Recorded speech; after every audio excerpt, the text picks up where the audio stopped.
Let's hear it for Odyssey this morning. Nice atmospheric music. Our guest pianist this morning, John Madison. Good to have you back. Thank you for being here. Well, good morning. Good morning. How are you this morning? Great. Drying out. So when I saw that it was raining when I got up, I was like, well, some people will stay away because of the rain. I heard something from someone on the way in this morning that completely changed my entire consciousness about that. I won't name any names, Mark Otis, but he said, well, the weather's too crappy to do anything else but come here. Hey, how about that? I like that. So welcome to all y'all, your fair weather friends, you. Anyway, great to have you here at Center for Spiritual Living. I'm Reverend Doug Fogelsong. I'm pleased to be here this morning with you and to host this magnificent celebration service. Wherever you find yourself on your journey of faith, you are absolutely welcome here as you awaken to your own spiritual magnificence. We're working together to create a world that works for everyone, and so wherever that fits into your life, we trust that this morning is the perfect place for you. If you're here for the very first time, thank you so much for showing up. Enjoy our fellowship afterwards, our our magnificent music and meditation and message this morning in here. There is a welcome center for our first-time attendees out in the lobby. Stop there after you leave the sanctuary this morning. Hopefully when you leave, it'll be at the end of the service, not any time before that. But anytime you leave, go ahead and stop by the welcome center. There's a wonderful group of people there. They would love to meet you, introduce themselves to you, hand you some material that you can read later that tells you more about what we believe, and then they can show you around the center so you can find out where the things are that you hear us talk about this morning. We sing all through the morning. The words of the songs that we sing together will be on the screen, and you are absolutely welcome here. Please do open yourself to a perfect experience this morning, and we hope that you'll come back. If you have come back a second time or any time beyond that, thank you for being here. It's great to have you back this morning as we celebrate God. So no matter what, we know that perfection is because God is all there is. So why don't you say after me, praise God, it's a perfect day. Praise God, it's a perfect day. I am so glad to be here. Life is good, and so it is. All right, we're going to sing the joy of being the energy of God. And so if and as you're able, go ahead and stand up. The words are going to be on the screen as they are right now, and we're going to sing. Wait a minute, stop. Here we go. Today is a very special day. It is Reverend Doug's birthday. Woohoo! Yes, Let's it is. sing happy birthday to him. Happy birthday to you. Happy birthday to you. Happy birthday, Reverend Doug. Happy birthday to you. It's a very good day. Happy birthday. Thank you. Now let's sing the other song, that one.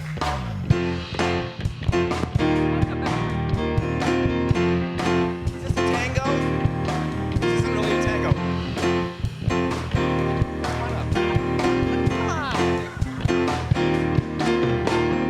I am the energy of God. I am the energy of God.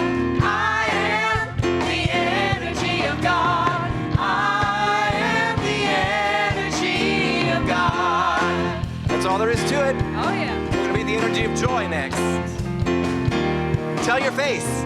I am the energy of joy. I am the energy of joy. I am the energy of joy. I am the energy of joy. Woo! Now let's be the energy of peace. Peace. I am the energy of peace. I am the energy of peace. I am the energy of peace. I am the energy of peace. Oh yeah. And then we'll go back to God. Always go back to God. I am the energy of God. I am the energy of God. I am the energy of God. I am the energy of God. Just that last line. I am the energy of God. Last time, like you really mean it. I am the energy of God. All right. Let's share that energy. Walk around, shake a hand, get a hug. Tell somebody you don't know your name.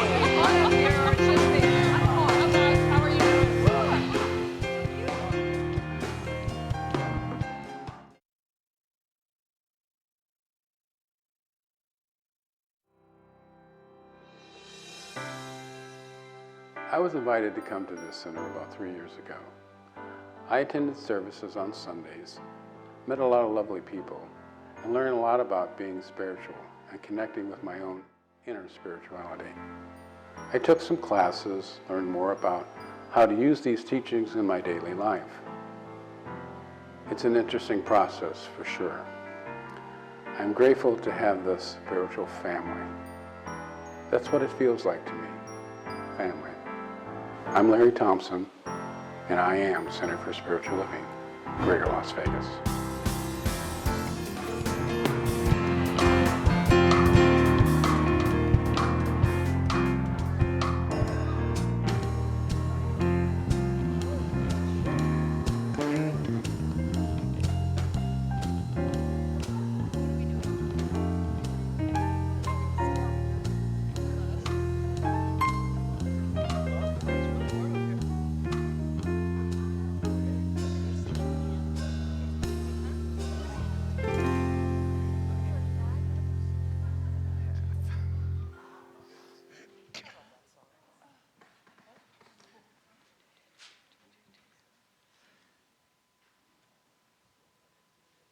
Good morning, everyone.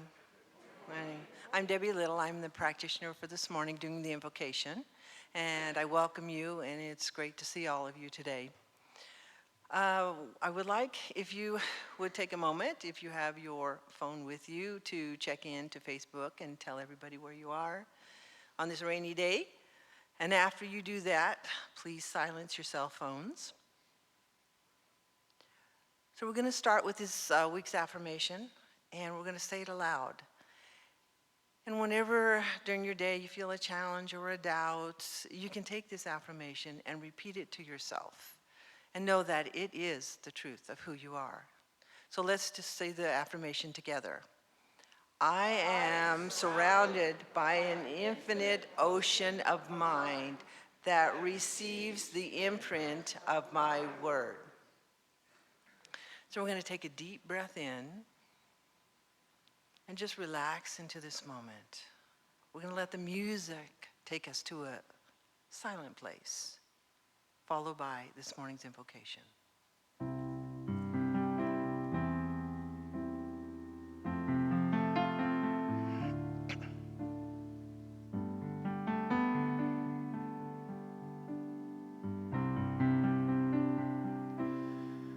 I need to be still and let God love me. I need to be still and let God love me. When this old world starts to push and shove me, I need to be still and let God love me. I need to relax, let God take over. I need to relax, let God take over. And take this load off of my shoulders. I need to relax and let God take over. I need to be still and let God love me. I need to be still and let God love me. When this old world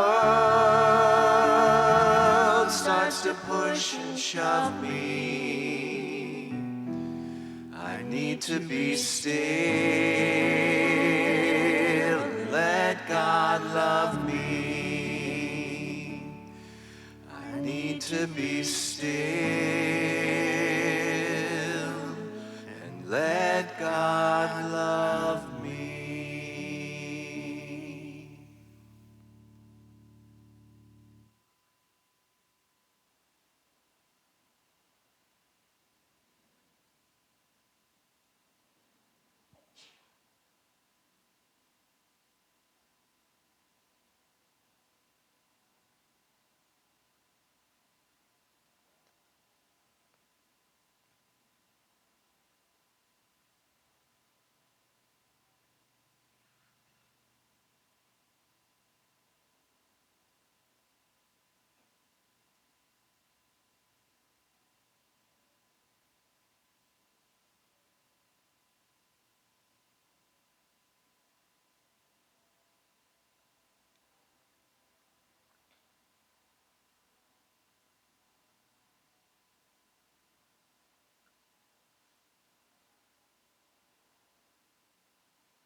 As I stand up here with no thought, Spirit begins to speak through me.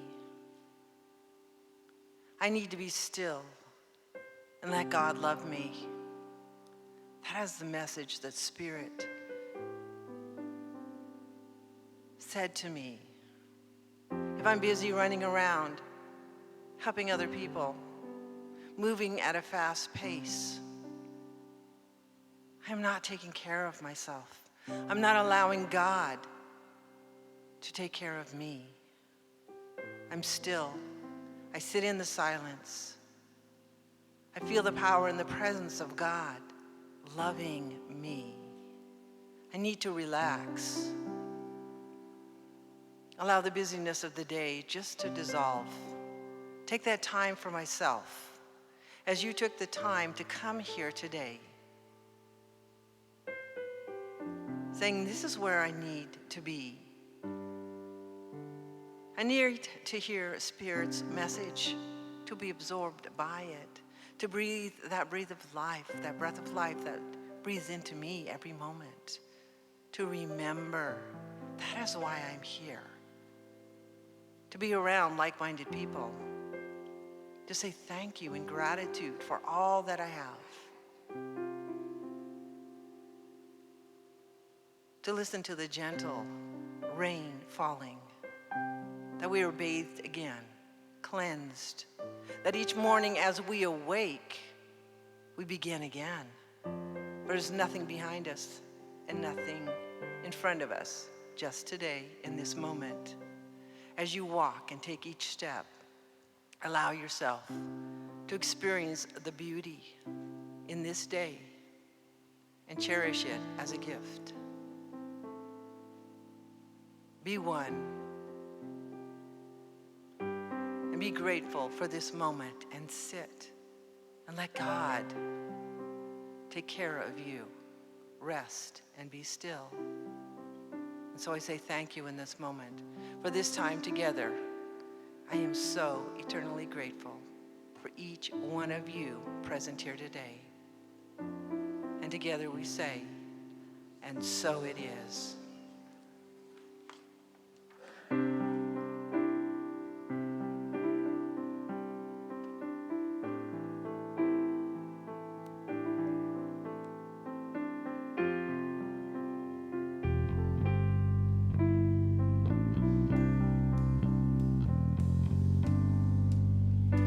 God is, I am, right here, right now, right here, right now.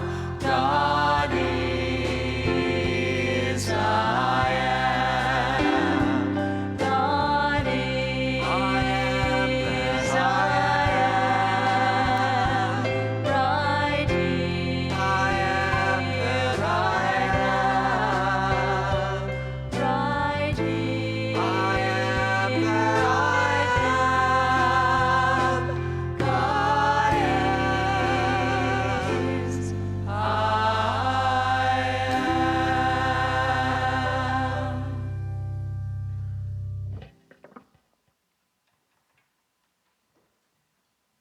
I want to give a hand to John Madison, who's been filling in for Melvin here for the last couple of weeks. Thank you, John, for having him here.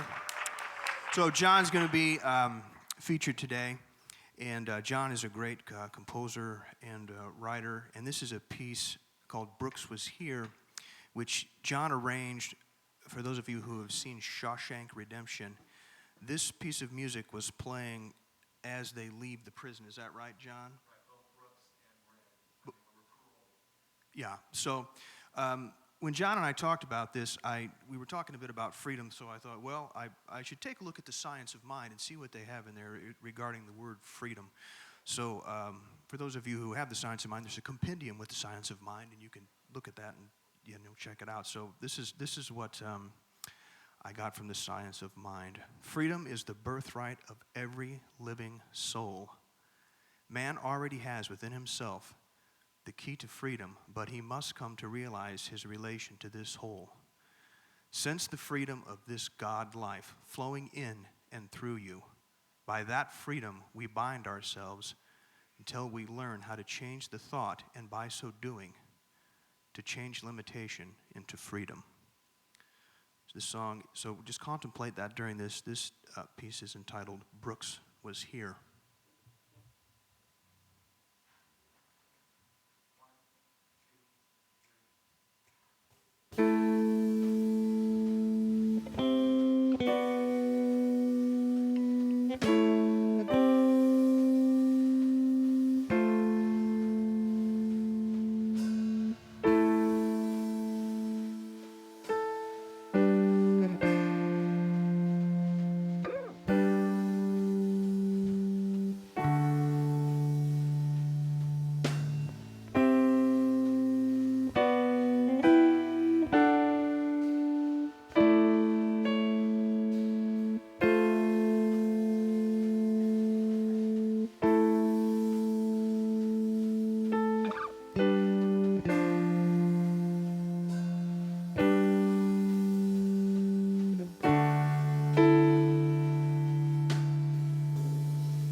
That was wonderful. Thank you for that. Man, I just closed my eyes and went away. Come on back, everyone. I'm going to talk now. That was beautiful. Thank you, John. Thanks, guys. Yes, here we go. So we have a theme for this year that we're following, along with many other centers for spiritual living around the world, called Values-Based Spiritual Living. And every month we're going to have a different one of our shared values to really go deeply into, exploring it on Sundays and Wednesdays in many different ways. And the first month of the year is often a return to the first 4 introductory chapters of our textbook, which Justin read from, called The Science of Mind. And this month is no exception, and it is also focused on our number 1 value, which is spiritual living. And what does it mean to live a spiritual life in the world today? And so we can take a look at that value and at the very heart of our teaching by looking at the first 4 introductory chapters of the Science of Mind book. So the first Sunday of the year, on New Year's Day, Laura Hallett, one of our ministerial interns, delivered a wonderful message on the thing itself, one of the 70-plus names of God that Ernest Holmes writes in these first 4 chapters, the thing itself. Last week I talked about the way it works. How does God work? How does God work? And the heart of that message was that it works for us only by working through us, that God cannot work in your life any other way than through you. God doesn't come in from the outside and work for you outside of yourself. And so today I get to talk about what it does. And again, it is God. It is God as love and God as law. What does God do? And as I read the chapter again this time, for the umpteenth time, I saw that it was able to be distilled into 3 broad areas, 3 broad ways that what God does in our life. Not how does it work, but what does it actually do? What does God do in our life? And the first broad thing that I want to talk about is that God, which is the love of God and the law of God, its nature is to express, to create. And because that is its nature, it is always seeking an outlet. It is always seeking some way for that expressive nature to come forth. And so in this chapter of The Science of Mind, Ernest Holmes writes, the divine mind is infinite. It contains all knowledge and all wisdom, but before it can reveal its secrets, it must have an outlet. This outlet we shall be compelled to supply. Compelled, yes, because it is an unconscious thing. We are always giving spirit an outlet for its creative expression. Many of us, through much of our lives, have done that unconsciously. But what we do in this Center for Spiritual Living is we learn how it works and to work it consciously. And so it is seeking an outlet. And what is the outlet that we provide? The outlet that we provide, either consciously or unconsciously, is through our receptivity. So in other words, our ability to receive, opening our ability to receive, offers spirit that outlet to express. So the more open I am to receive, the more spirit is going to express through me. Does that make sense? Is this thing on? Can you hear me now? The more open I am to receive, the more spirit says, here you go. Yes, and it says yes as well. That receptivity is how we partake of the good, how we partake of the creative expression of God. And the degree of that good that we experience is directly proportional to the degree of receptivity that we have in our minds. It's a really simple thing, and Ernest Holmes understood that we tend to make it not simple. He says, let us do away with a ponderosity of thought. The dictionary didn't know what that word meant, but you can get it, right? A ponderosity of thought. And approach the thing simply and quietly. It is the nature of the universe to give us what we are able to take. It cannot give us more. It is the nature of the universe to give us what we are able to take, and it cannot give us more. And over the centuries, humanity has tended to muck this all up, to make this unanswerable mystery out of that simple majesty of that teaching, that the universe cannot give us any more than we are able to take, or if you want to put it this way, to receive. It cannot give us any more than that. Therefore, Ernest Holmes writes, we have not been able to see the sermons written in stones because we're complicating it. One of the things that I share in the classes that I facilitate is when I'm reading something and have read it repeatedly in my past from Ernest Holmes, I will see something I've never seen before and swear it was never there before, or I see it and it means something that it never meant to me before. And the same thing happened as I reread this chapter. This is the passage that I never paid any attention to. It's not highlighted or underlined or notated in any of my copies of the book. But he wrote this: the mystery with which most people surround the search for truth relative to this principle is not read out of it, but is read into it. The mystery that we surround this truth with, the mystery that we surround this principle with, is not gleaned from it, but read into it. We are complicating it, rather than understanding that the universe can't give us any more than we can receive or take. We run around, we seek fulfillment, we seek meaning, we seek the perfect fill in the blank, we seek more of whatever it is we seek more of. And instead, it's about standing, being, sitting, opening, receiving, having it be revealed rather than trying to find it. I don't know if you've heard the old story. There was a man who was on his hands and knees on Elm Street looking around. His friends said, "What's going on?" He said, "I lost a $20 bill on Main Street." The man said, "Well, if you lost it on Main Street, why are you looking for it on Elm Street?" And the guy didn't take a break. He just said, "The light's better here."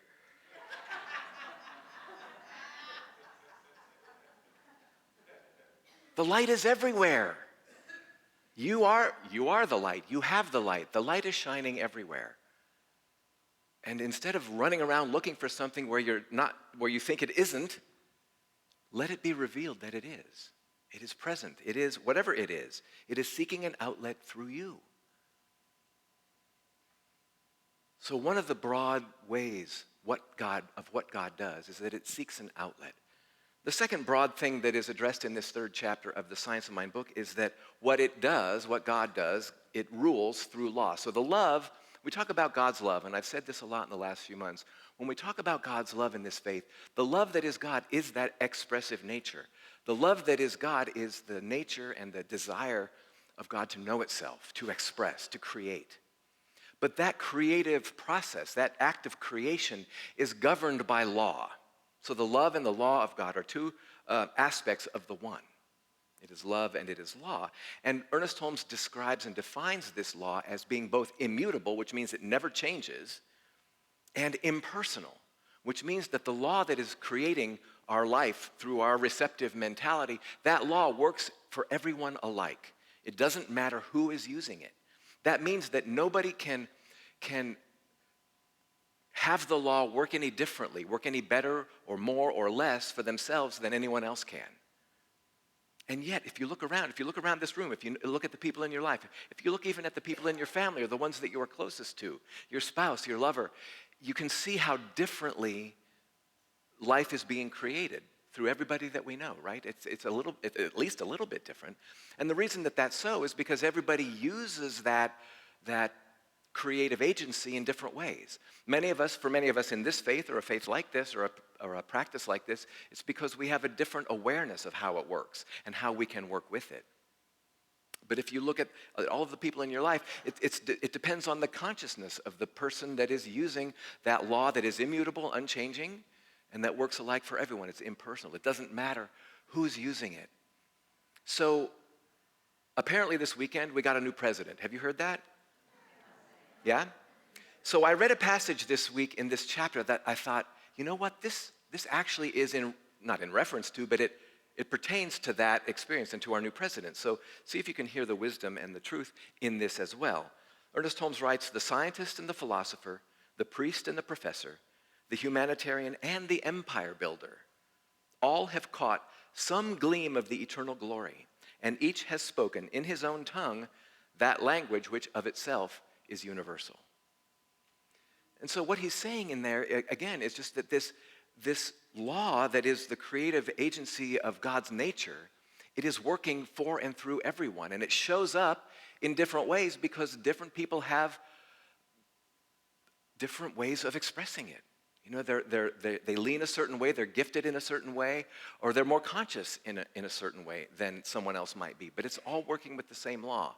And so saints and priests and professors and criminals and, you know, all of us are using this same presence, this same power through our own consciousness, but to different effect.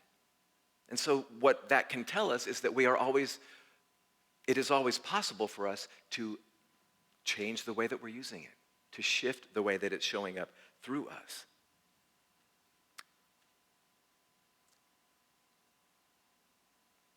In a nutshell, it takes whatever form it's given. In this chapter, Ernest Holmes uses the the old ways of manufacturing iron. And he says, pig iron, they melt it down and they create this liquid.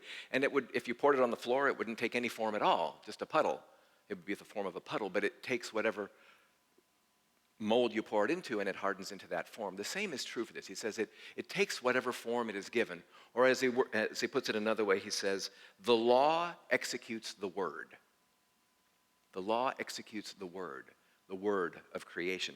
And this is the small print as well. It executes the word no matter what the word is, which is why we say sometimes, let's be careful what we ask for, right?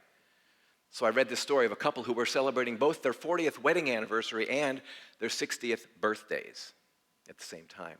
And so on the eve of this most happy occasion, a magic fairy appeared. Let's call him Doug.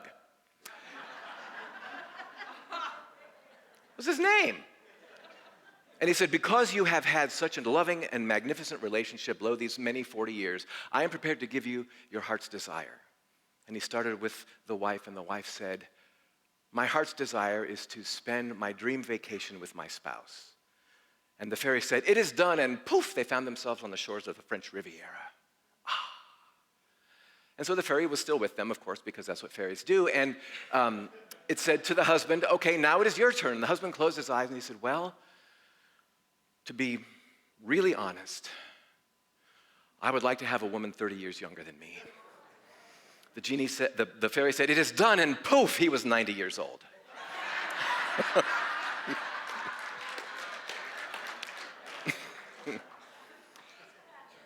The law executes the word. So be really, really clear as to what it is that you would like to experience in your life.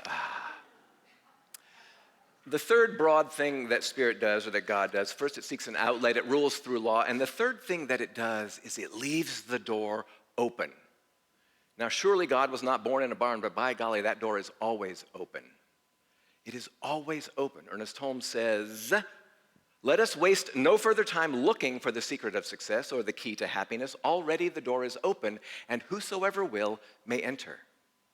We don't have to run around looking for success, seeking happiness or fulfillment. That door is always open. That should gladden anyone in this room or hearing this word who is frustrated. It should inspire the aspiring. It is always open. There is nothing that we can do. This is amazing news, or to remember this. There is nothing that we can do that slams shut the door of God's good. Nothing.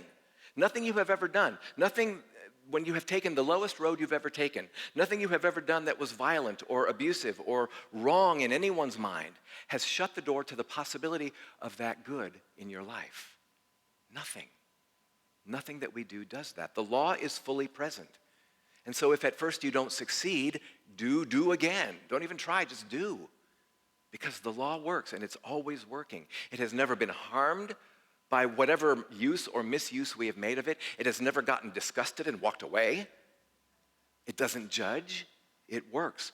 Always. Always, always. It is always working, and it always works. And it is always ready, willing to rumble into our experience in happier and more fulfilling ways, the more we consciously cooperate with it. And so something that encapsulates, I think, the meat of this message today and of last week, it brings them together.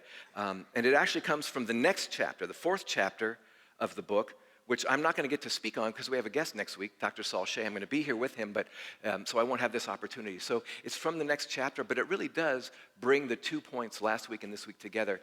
And it also just happens to be my absolute most favorite passage of Ernest Holmes in all of the words of Ernest Holmes that I've ever written. And so you've heard this before, if you've ever heard me say this before, but it really is how this shows up in our life. So he says this: if we believe that it will not work, it really works by appearing to not work. I'll say that again. If we believe that it will not work, it really works by appearing to not work. When we believe that it cannot and will not, then, according to the principle, it does not. But when it does not, it still does. Only it does according to our belief that it does not. Are you getting this? This is our own punishment through the law of cause and effect. We do not enter in, and he puts that in quotes, we do not enter into the kingdom, basically, as Jesus would say, because of our doubts and fears. That is our barrier, our doubts and fears. It is not a punishment imposed upon us by the Spirit of God, but an automatic result of failing constructively to use the law of God. If we believe that it will not work, it really works by appearing to not work. When we believe that it cannot and will not, then according to the principle, it does not. But when it does not, it still does, only it does according to our belief that it will not. Get it? Did you say thanks or I think so? I think so. And so, when you have a limiting idea about yourself or your life, imagine that you have a smug, snotty, immature creep that accompanies you when you have that limiting idea and you say something like, I'll never be able to do this. And they will say, if you say so. If you say so, that is actually the truth. If you say so from a place of absolute belief, an absolute embrace of this is true for me. So you are not entering into the kingdom, you are not receiving the good that is promised and that is available because of your own doubt and unbelief. That is your barrier. Nothing has ever happened to the law because you have misused it or aren't using it correctly or in a way that is beneficial to your experience. Nothing has happened to the law. It is still working, and it always works, and it will continue to work, and it will continue to be available to you.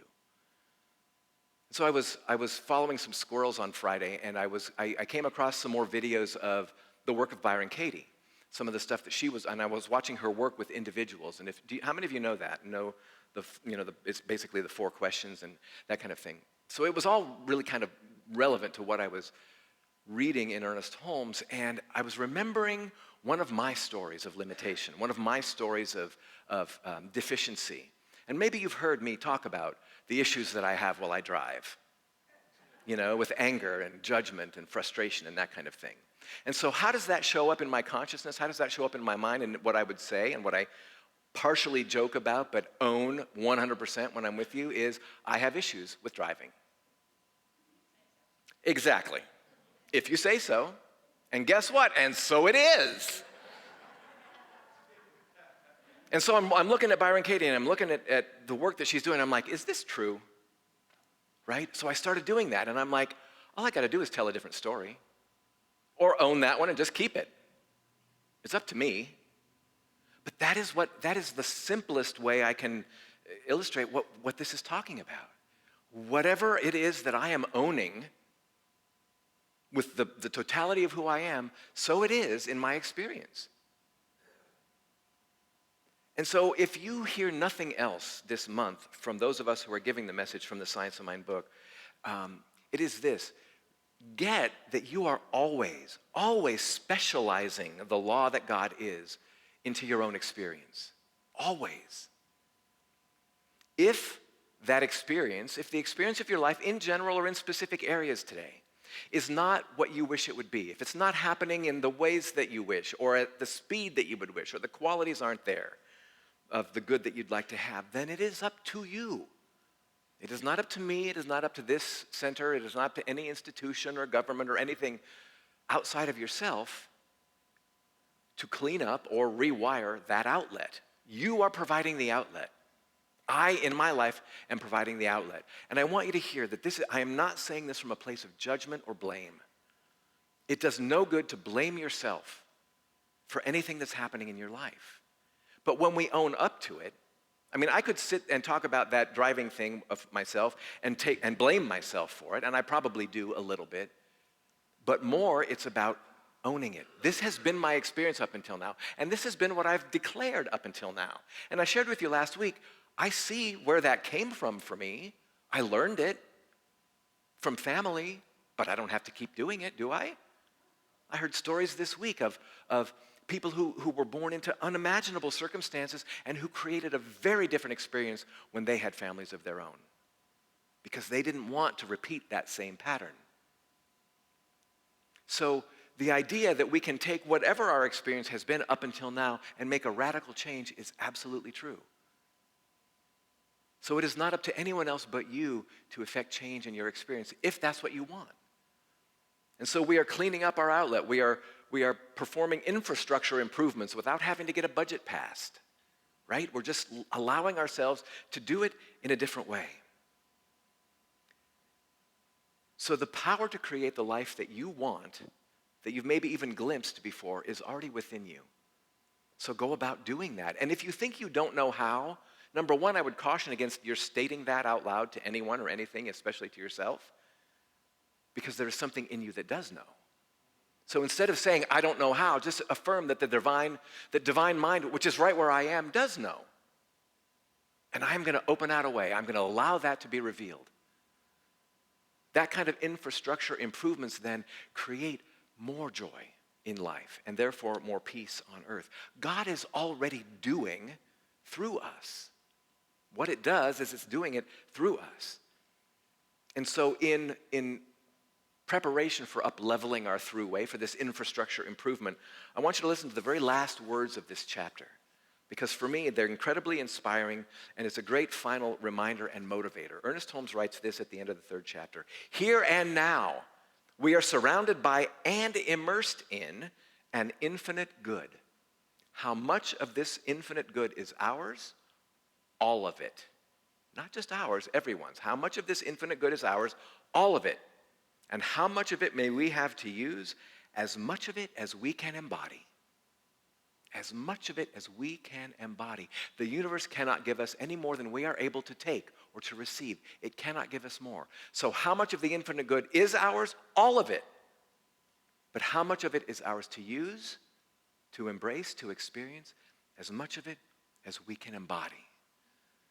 So let's grow our embodiment by ending this morning with an affirmation, which is, the power to create the life I want is within me. Say it with me. The power to create the life I want is within me. Now say it like you mean it. The power to create the life I want is within me. Now declare it loudly. The power to create the life I want is within me. And so it is. Namaste. All right, thank you. It is. It is. All right. Oh, it's offering time. Yes, I see the prosperity acceptors getting ready. That's what we do next. We do that. We share our tithes, we share our offerings, we give in this atmosphere of expanded consciousness and spiritual living, and saying what God does is work through me to open out a way for greater and greater good in my life and therefore in the life of this world. The prosperity acceptors are going to step forward. They have been in service for a couple of hours already, getting ready for us today, and I'm so grateful for their giving. And as we give into the baskets, we receive the blessings of this community being funded in its ministry, its vision of inspiring, its mission of inspiring conscious union with God. What we received this morning, number one, we're grateful for. Thank you for your giving. If you give outside of this time, use your connection card to bless that gift. If you auto tithe, if you go to the bookstore to give through a points credit card or something, that's great. Thank you for that. I invite you to remember that this giving is in circulation.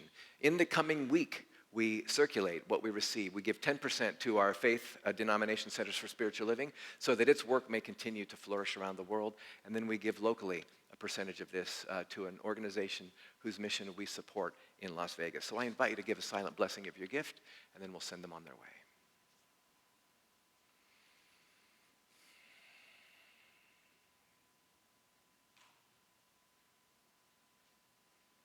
And so it is.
That was beautiful.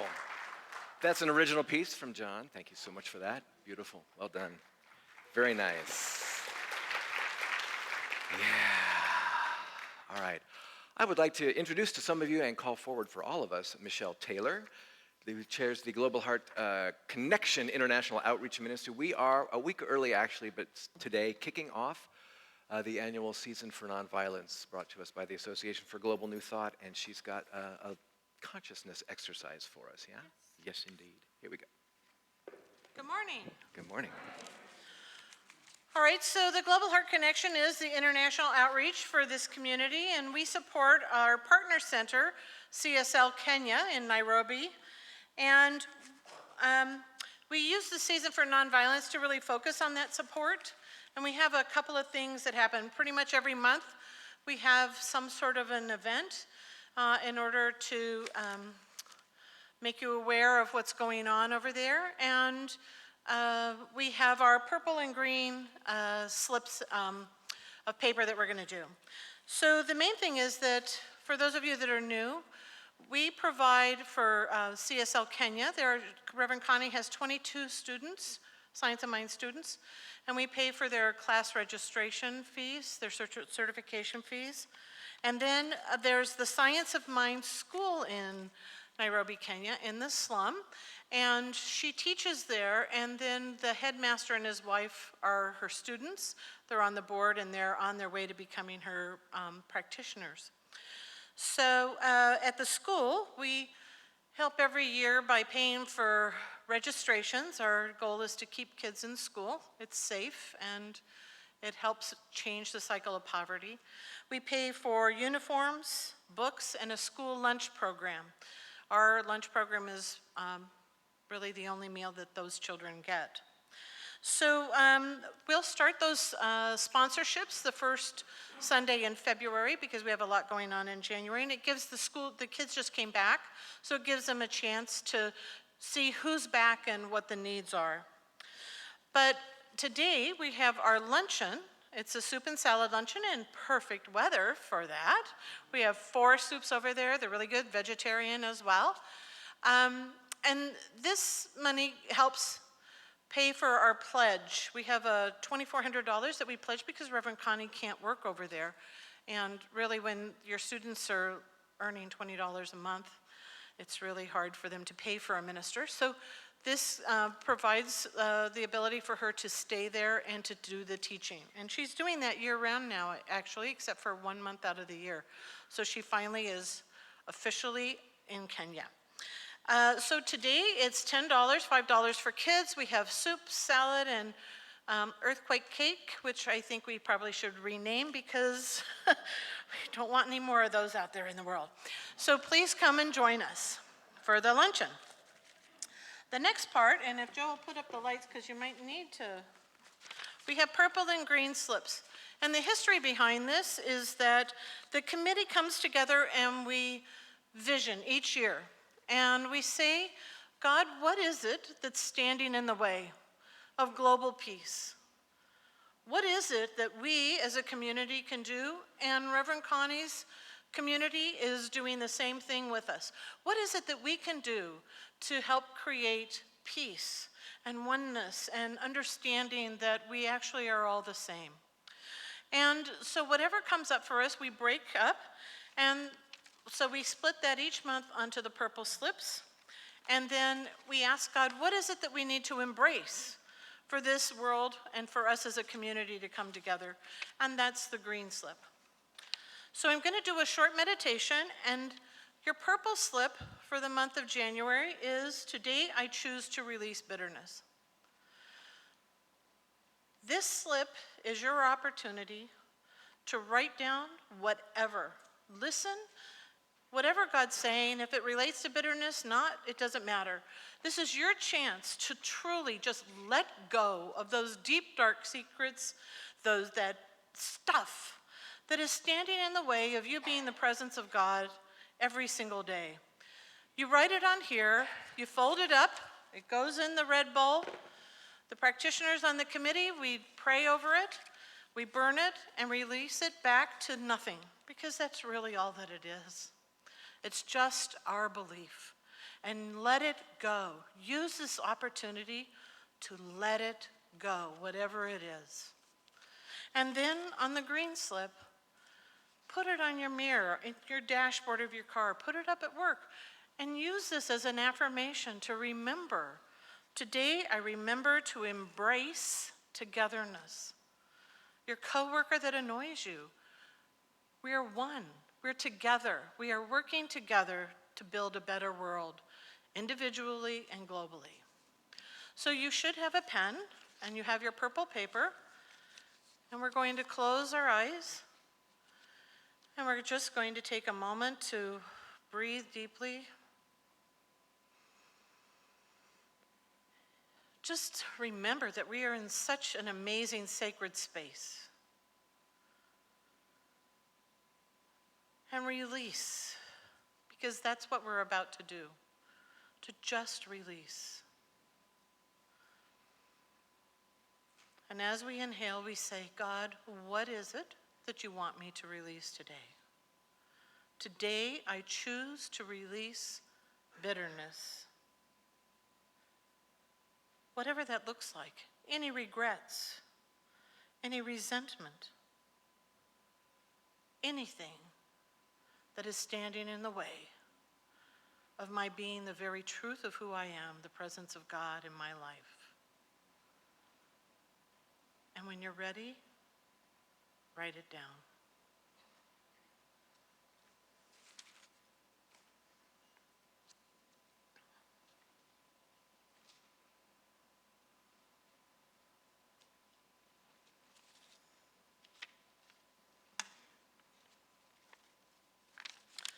Then fold it. And the purple basket will be out in the foyer, and we'll have one over in the social hall. That way you have to come and visit our soup. And remember to take the green slip home, and remember togetherness, and embrace it for this week. Thank you.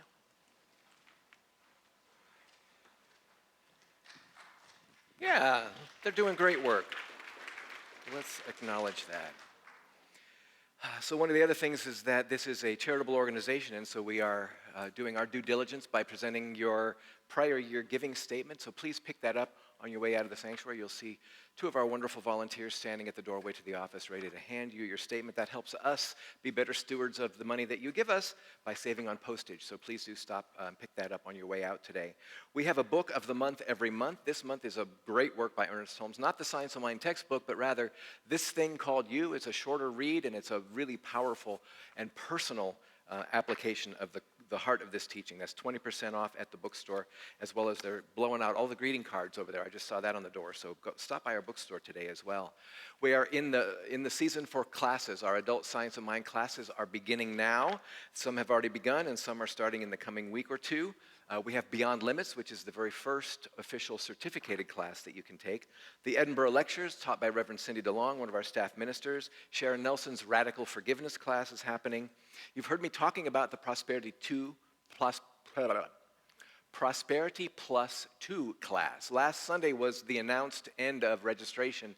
As it turns out, we can get the materials for the student pretty quickly, in about 2 days. So we are leaving the registrations open for today. If you can sign up, it begins Thursday at 6:30, and it's going to be a maximum of 2 hours each week. It's not a normal 3-hour class. So 6:30 to 8:30 at the latest. Sign up today if that's something that would work. And if you were like me, the first ever class I took, I waited until it had already started, and then I was like, oh, shucky darn, I just can't take it. I'll just have to wait till the next time it comes. And then a practitioner called me and said, by the way, it's not too late. You can start late. So it's not too late. If you put it off just because you put it off, you can still start. The 7 spiritual laws of success. Anyway, the Empower You table is in the lobby. Lynn Frankenberger will be out there with that and another table. So talk to her about the classes coming up. She would love to inform you as to what they are all about. This coming Wednesday is another Wow Wednesday. It's the 4th Wednesday of the month. Judy Poteet and Bobby Williams have been doing a monthly service now for a year and a half or 2, 3 years? Time flies. I'm still 29, so what am I going to do? You'll see they always produce wonderful material as well. It's called Spirit is calling. Can you feel it? It's going to be an evening about intuition, that unnamed, unspoken inner voice, that gut feeling that somehow you know kind of thing. And if you've ever been to one of their Wednesdays, you know that they have media, they've got message, they've got interactive things to do. They're very generous people. It's always a wonderful, wonderful evening. That starts Wednesday night at 7 o'clock. It's preceded by our another soup fellowship on Wednesday night from 5:30 to 6:30. So please join us for all of that this coming Wednesday. Sabrina Fricks, would you please come forward? She has an invitation for us, I think, don't you? Oh yeah, wouldn't you like to join this dazzling kitchen team? Aren't they lovely? Good morning. I spoke with Jeannie Frost this week, who, along with Mary Martin, take care of our kitchen and all the goodies that they provide. How many of you have ever partaken of food and fellowship over there? You're exactly the people that I need to have sign up because we need additional help over there. Jeannie is preparing for a move to Montana in about a year. So we're looking to add some more folks to staff and to help on Wednesdays and on Sundays. Sunday, the 5th of February, there's going to be a meeting at 11:45, and location to be determined yet here on the property. But Jeannie's going to have a meeting to talk about the things and find that right and perfect leader to move forward. Thank you. Look forward to having you. Thank you, Sabrina. Next Sunday, I mentioned it in my message, but a man named Dr. Saul Shea, maybe you've experienced him in the past here or somewhere else. He will be here to give a message in the morning and then to do a workshop, a spiritual healing workshop from 12:30 to 2:30 in the afternoon right here in this room. Just $20 for the workshop. And then in the days following that, he does private sessions. And those are very highly spoken of. I've spoken over the years to several people who have done those sessions, and they are pretty powerful for people. So out in the lobby, you will find a table. Dr. Shea has sent some books that are free for the taking, so please avail yourself of a book. You can read some of what his philosophy and work is. And there are also session sign-up sheets out there as well. Lynn can also help you out there with that. So that's a table right out there in the lobby, and Dr. Saul Shea will be with us next Sunday, so please join us for that. And finally, next week, if you want there to be that food for the kitchen team to help set out and serve, then you ought to bring something if you can. So if your last name starts with L or R or V, F or W, where did we get that? Well, I'm not sure. They're the leftover letters from the other 4 Sundays. Those people, you are invited especially to bring something to eat next week or to drink, or to bring somebody that you appreciate in your life to share with us in this space. So either way, if you feel called to do it, or if your last name begins with that, please bring someone or something to share with us next week. If we want there to be food, that's how it happens. The donation baskets that are over there are not to buy food with. They are to buy supplies like napkins and cups and plates and things like that. So that is how we do it, and that is how it happens here, and so it is. So let's take in a deep breath and let go of all of that information. Anything that you need to access is already present in your memory banks. We're going to pray. And so I invite our practitioners and ministers, our ministry of prayer, to stand as we move into prayer to conclude our service. This is a way that we support you this morning, just by surrounding you physically with the presence of this team of prayers who are in prayer every day. Part of our agreement to serve this community is to be in prayer every day. So just know that because you are here today and because you are a part of this community, in whatever way you are a part of it, every single day in general, we are saying, in this community there is God. In every person associated with this community, God is the truth of their life, and right action is taking place all the time. If you have specific requests, see a practitioner in the prayer room right after the service ends. Write it on your connection card. Fill out a card in the lobby or email our ministry of prayer. We are happy to address specific requests in those ways. But just know, as this beautiful team surrounds you this morning, that you are held in our minds and hearts every single day. So taking a deep breath with me. And if it is your custom to close your eyes in spiritual practice, I invite you to do that.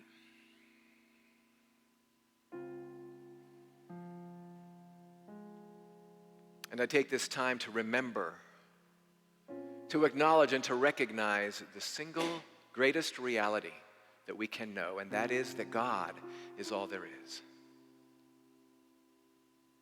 One. One indestructible, absolute, and self-existent cause. God.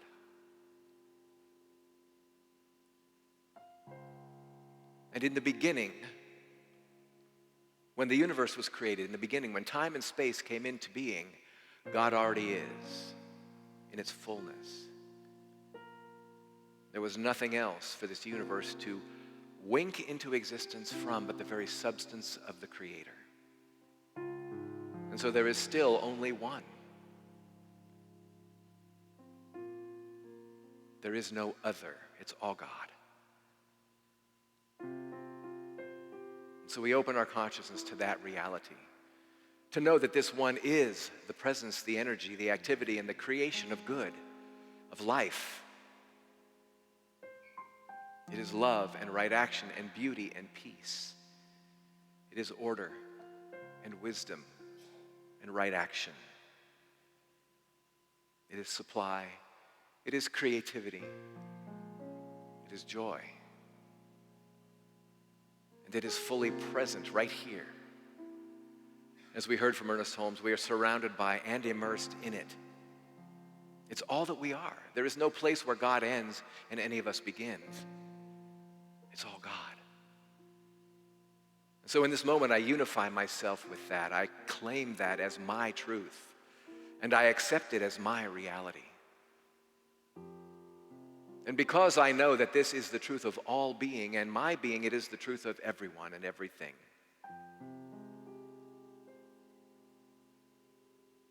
And it is always so. How wonderful to know that there is nothing I can do that makes this not true for myself. It always is.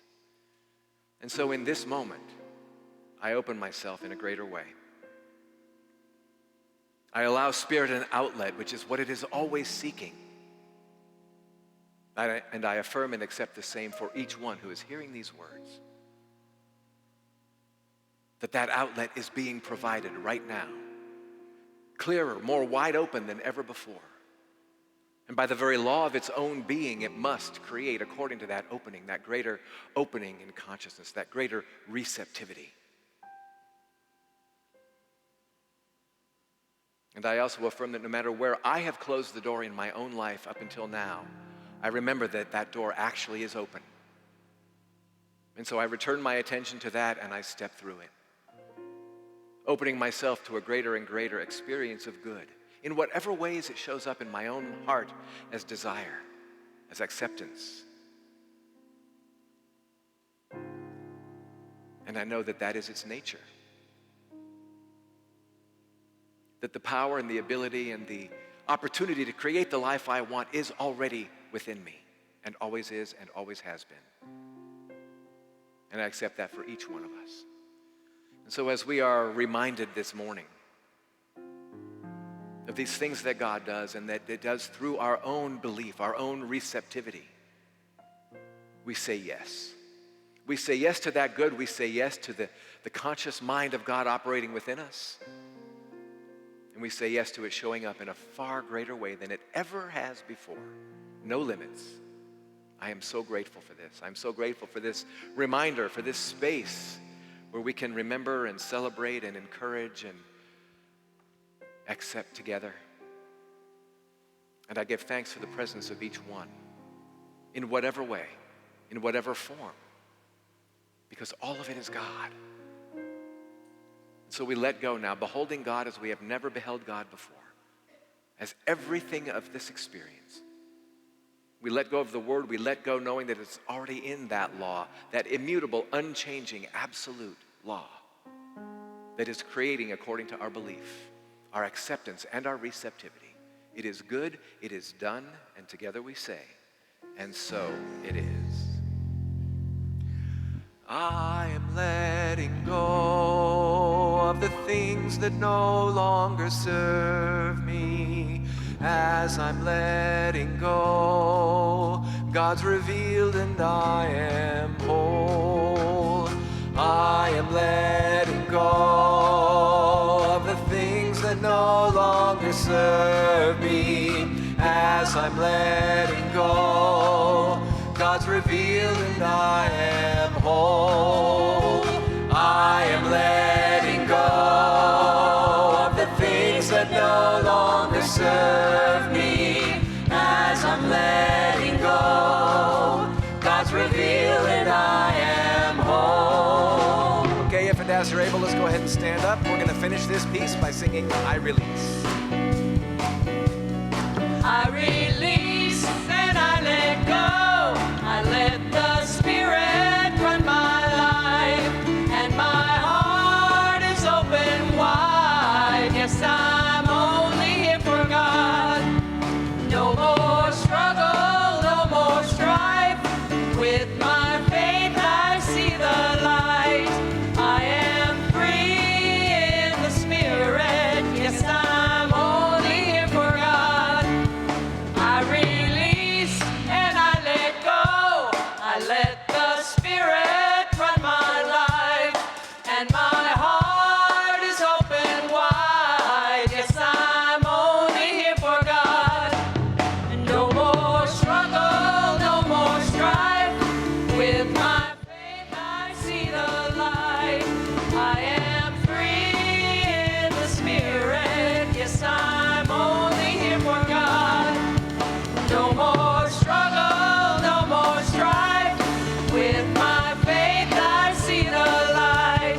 I am free in the Spirit. Yes, I'm only here for God.